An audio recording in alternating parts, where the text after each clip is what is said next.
Can you build a tiny house for $20,000? And what does a $20,000 tiny house look like? Stick with me. We're going to take a tour. We're going to look at a stove that I built for this tiny house. Then we're going to sit down and crunch some numbers. And we're even going to identify some spots where it could have saved even more money.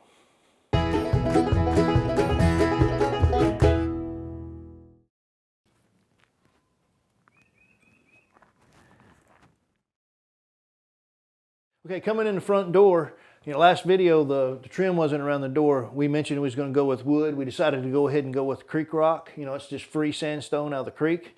And to go with the theme of the rounded top door here, in a tiny house, you got to make everything dual purpose. It's really important to maximize space. So this hides our electrical panel here, but it also is a key holder and a cell phone holder when you come in the front door.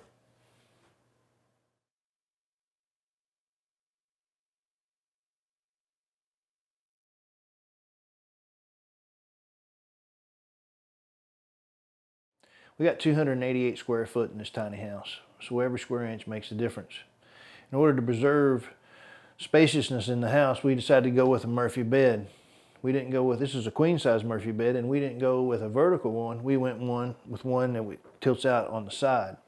Now we designed this on ourselves. We looked at a few Murphy beds, and we designed this thinking that we could make this hinge free enough swinging that anybody could do it, and I'm perfectly capable of doing it. A full-size grown man can easily let the bed down, but it takes a considerable amount of strength. If I was going to do this again, I would make sure that I designed into it where somebody else not quite as capable could also let the bed down. But saves a lot of space. I want to show you how I let it down, and also I want to point out that on the back of this, it's in the future, we plan on building a table here that actually folds down off the back of the bed just to add to it, and perhaps a couch here that the bed folds down over the top of. So that's future plans, but I did want to show you how this bed folds out. How was I going to support this bed? I wanted to make sure that there was, that kids couldn't jump on it or any extracurricular activities on it that might cause it to bend or warp. So I wanted to put good strong feet on it. So what I did was I come up with these 2.5 by 2.5 inch hardwood, and I put a magnet in the end of them, and these are just placeholders for these legs, and they have a magnet on the end of them, and they just pop right in there. So we just pop those out and pop a leg in here. Here's the other leg for the other side. Pop this one out, stick it up here. Okay, now we're going to let the bed down. So it just comes down like this, and you just got to be easy with it. We come over here and we keep the pillows up here. And then you got your queen size bed in your tiny house. Now if this was folded out long ways, it would go out and it would crowd a room down there and get too close to our stove and cut our pathway off. It's one of the advantages of being able to put this bed on the side. You can see that we still got 3 or 4 foot here. And this Murphy bed just allowed us to save a lot of space, and we still got plenty of room to walk around even with it down.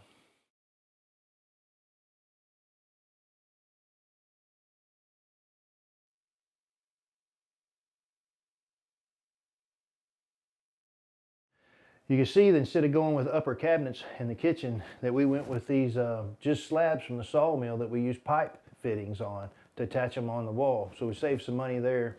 And notice the arch door back in the back corner of the kitchen. That's where the propane hot water heater is. So it's a tankless hot water heater, and we just put that door there to hide that. And you can see that we left some of the pantry area for the dishes open in the back here too, because we wanted it to be as open as possible. It was a good planning on that kitchen, in that anywhere you stand in that kitchen, there's 2 purposes. If you stand on this half of the kitchen here, you're at the sink. You turn directly behind you, you're at the closet. If you stand on the other half of the kitchen, you're working on that area is for food prep. If you turn around directly behind you, you're directly going into the bathroom. So it was a great plan for saving space in this tiny house.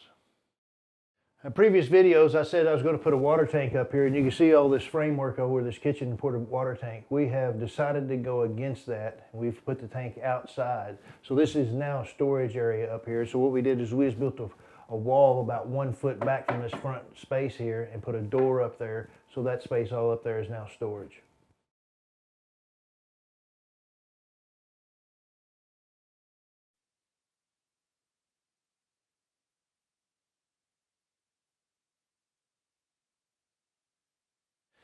Okay, let's take a look at this stove that we built.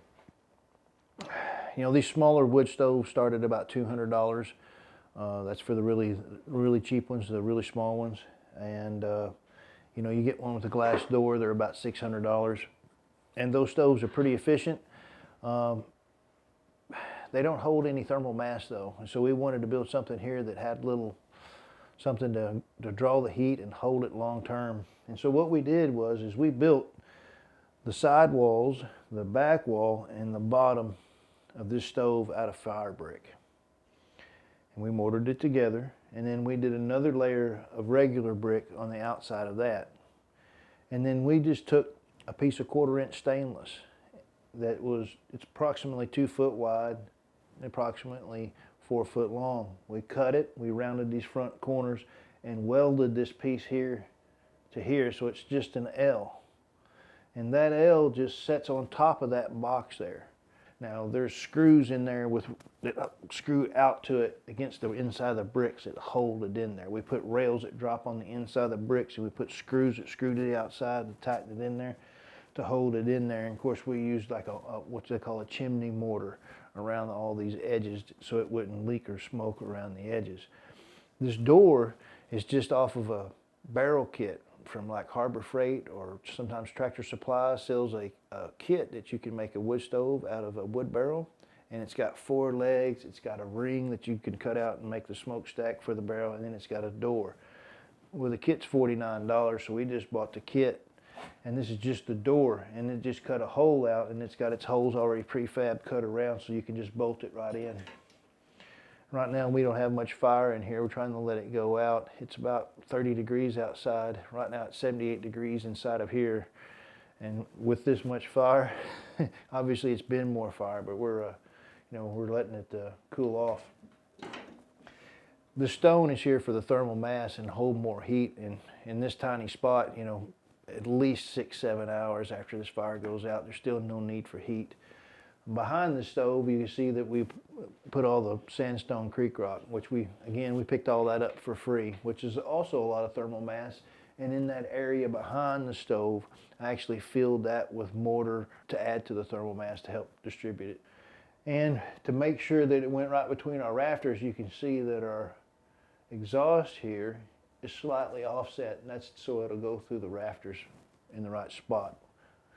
Now that's this piece here is pretty expensive. You know, you got to get this piece from the chimney or fireplace store, and just from here up is about $1,000 if you're going to do it right and make sure you don't burn your place down.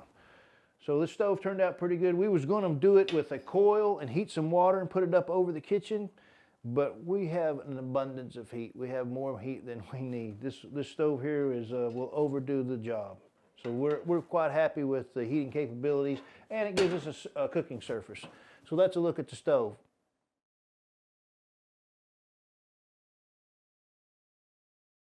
Let's take a look at these numbers on this tiny house. Before I give you the final numbers, let's go over a few areas where we could have saved a little bit more money.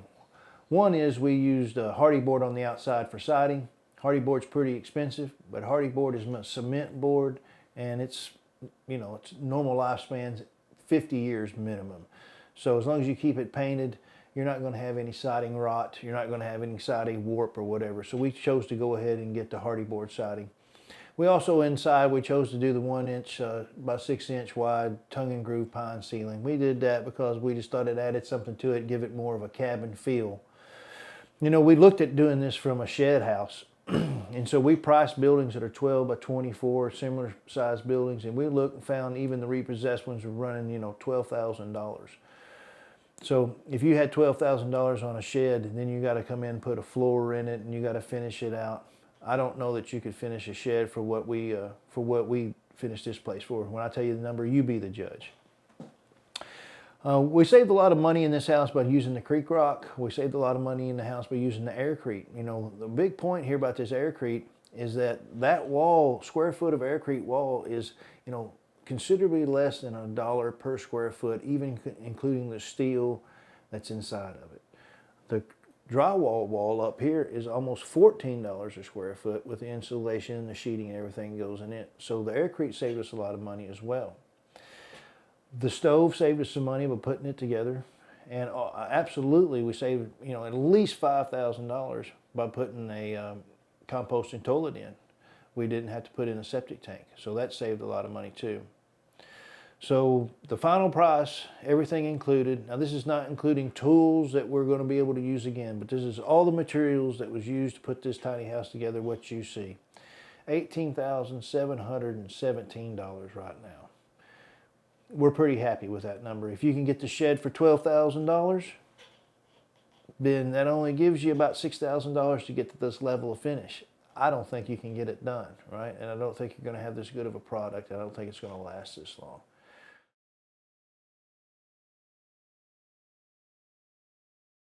One of my favorite lessons about this tiny house is the fact that we did it ourselves. And I realized that when you work for another man, that he can't pay you what you're worth, because if he does, he doesn't make any profit off of you. And if you work at a job, you have to pay taxes, and you have to carry a boss that's over the top of you. When you do a project like this and you're doing it for yourself, there's nothing that you can do that you can possibly own more or keep more of it yourself than to do something like this on your property and do it for yourself. It's as good as it gets. So it's been a lesson. It's been a lesson for me. It's been a lesson for my nephew. It's been a good journey getting to share some of my skill sets with him. And not only that, I'm just proud that there's a young man in the world that's still willing to work along beside me and still willing to earn something. He's done a good job of doing that. And so I feel like it's a privilege for me to be able to help him get started, help him get going in this. I want to encourage those that will help themselves. And it's been a good journey. The other thing is I didn't have my plan for my hot water heater really solidified from the beginning. And I knew I was going to have one, and I had some general ideas. But what I realized is when you're going to build a tiny house, every inch matters. And so I wouldn't say build a tiny house around your hot water heater, but you better sure know what size hot water heater you're going to need when you start a tiny house, right? Because you've got to put that somewhere and you've got to get plumbing to it. So making sure that you have your plan absolutely solidified. Whatever you're going to put in there, whether it's the air conditioner that you're going to put in the hole, or whether it's the unit that you're going to put for hot water, or whatever it is, you better have that sized out, have it pre-picked out, and know the dimensions of it when you're building your tiny house. So that's something I would have done different. I would have done that better. I've gotten a lot of feedback on guys commenting on how long they think the posts in the ground are going to last, right? Those posts could have been engineered better. That could have been concrete coming up out of the ground with a post sitting on top of it. I think those posts being in concrete, I'm hoping those posts being in concrete and then being covered in surface bonding concrete all the way down to that concrete itself is going to keep an abnormal amount of moisture away from that post. I think that post is safer than any other post that's ever been set in just concrete. Now Google says that those posts in concrete in prime conditions will last 40 to 50 years. I have no doubt that I'm in at least prime conditions, and I'm hoping for better than prime conditions because I'm draining and keeping less water on my posts than anybody else is. But it still could have been done better. So I probably would have designed the posts and the concrete attachments better. You know, we've been up here 2 years. We've had a tornado come through here. We've had winds 70, 80 miles an hour, which has stressed this building. We don't have any cracks. You know, we've had rains, 3, 4 inches in just a few hours. We've never experienced any water coming into the thing. There's really no cracking, no foundational issues. Really nothing to speak of.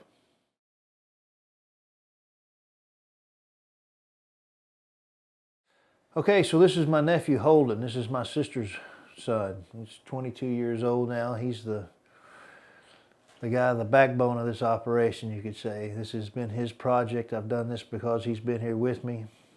We've had a good time doing it. I'm sure he's learned a lot. I've learned a lot myself. I can't help but learn a lot on these projects like this.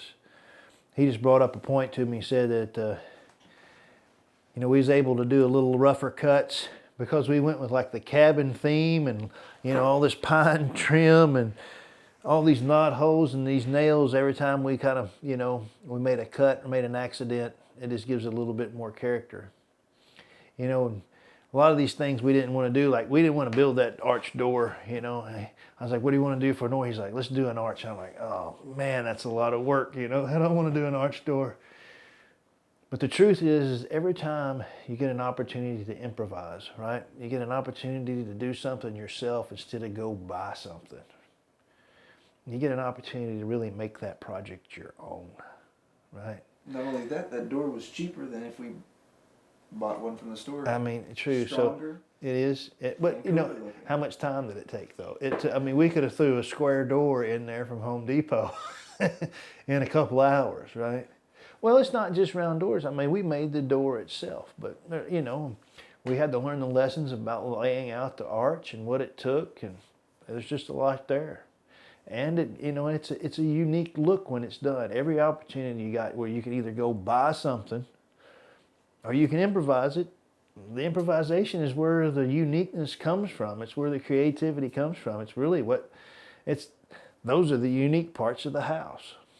Yeah, what do you think the hardest thing building was? Hardest thing, effort-wise, would definitely be the floor, right? Tons of gravel to move. Shovels. Sore day afterward.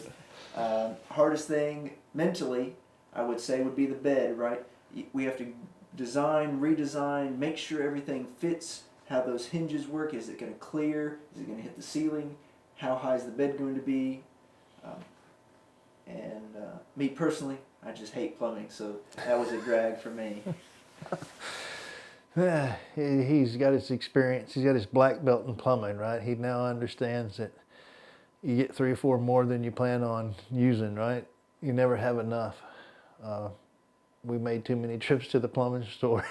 We've burnt some gas on the plumbing trips for sure. What do you think your favorite part of it is? My favorite part? Again, I think it's the design, the flow of me coming in, and I have 2 options: my desk, my bed. I can walk further a little bit. I have the fireplace. I got air conditioner, heating and cooling. And in the kitchen, right, Ben mentioned it before, of every part of that kitchen has more than 1 or 2 uses. There's always an alt path or an alt use of that space, which means that that kitchen, bathroom, that half of the house is just really dense and space efficient. Yeah, you know, in the overall, I'd have to say I've seen a lot of tiny houses, and overall, I have to give him, you know, he designed this house. I think he's been working on this design ever since he's, what, 16, 17 years old? That's about right. So yeah, I kind of told him if he would design it, that I would build it for him, or we would build it together. So we've been working on this for, wow, that's 6 years now. But we actually been working at a little over 2 years now, in our off time. So. You know, you wake up in the morning all sore from moving gravel, and you think to yourself, you know, why don't I just take the weekend off? Just imagine the end result, right? You're gonna live in this place for 50 plus years, and you're gonna, every time you look at the floor, every time you look at that door, you're gonna think, man, that was a lot of work. Man, is it worth it? And it really is he's building wealth, you know. Think of the wealth he's built. You know, he's 22. He has his own place. He's completely paid for. He doesn't have a mortgage to face. I tell him now he can try to conquer the world. And he let him go out there and dare great things. And if he fails, he's got a place he can come back here to that doesn't cost him nothing, and come back right back here and start right back over. Rock bottom's a great foundation.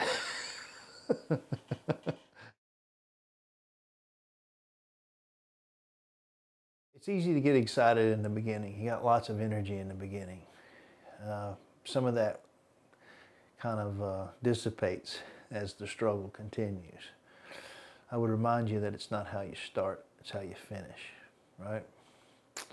And so you can do a great job all the way up, and if you don't finish well, the job doesn't finish good, right? So it's important to be slow and steady and to be consistent, and the devil's in the details.